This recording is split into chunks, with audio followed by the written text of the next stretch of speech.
Hello guys, welcome to Max TV. చైనాను వణికించిన virus మన దగ్గరకు ఎందుకు వస్తుందిలే అనుకోవడంతోనే 5 ఏళ్ల క్రితం కరోనా ప్రపంచాన్ని అతలాకుతలం చేసింది. ఇప్పుడు చైనాలో హెచ్ఎంపీవీ కేసులు పెరుగుతుండటంతో ఇండియాకు వచ్చేందుకు టైం పడుతుందిలే అని అంతా భావించారు. కానీ అవే లక్షణాలతో బెంగళూరులో 8 నెలల చిన్నారి ఆసుపత్రిలో చేరింది. కాబట్టి ఇప్పటి నుంచే జాగ్రత్తగా ఉండాలి అంటున్నారు వైద్య నిపుణులు.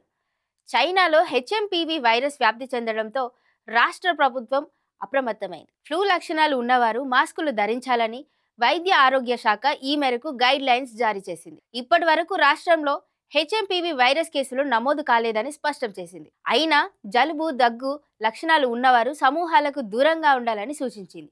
అయితే ఇప్పుడు హెచ్ఎంపీవీ రాకుండా ఉండాలంటే ఏం చేయాలో నేను చెప్తాను.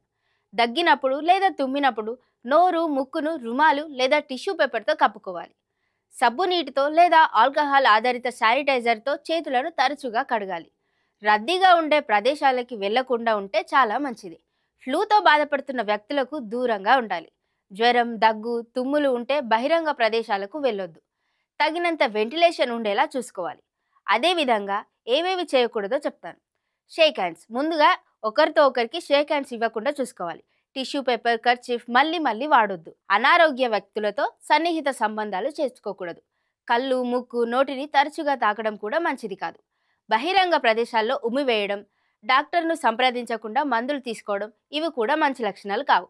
సో ఇవి ఫాలో అవ్వకుండా ఉండి ఇంతకుముందు చెప్పినవి ఫాలో అవుతే మన ఆరోగ్యాన్ని మనం కాపాడుకోవచ్చు. For more videos do watch our channel.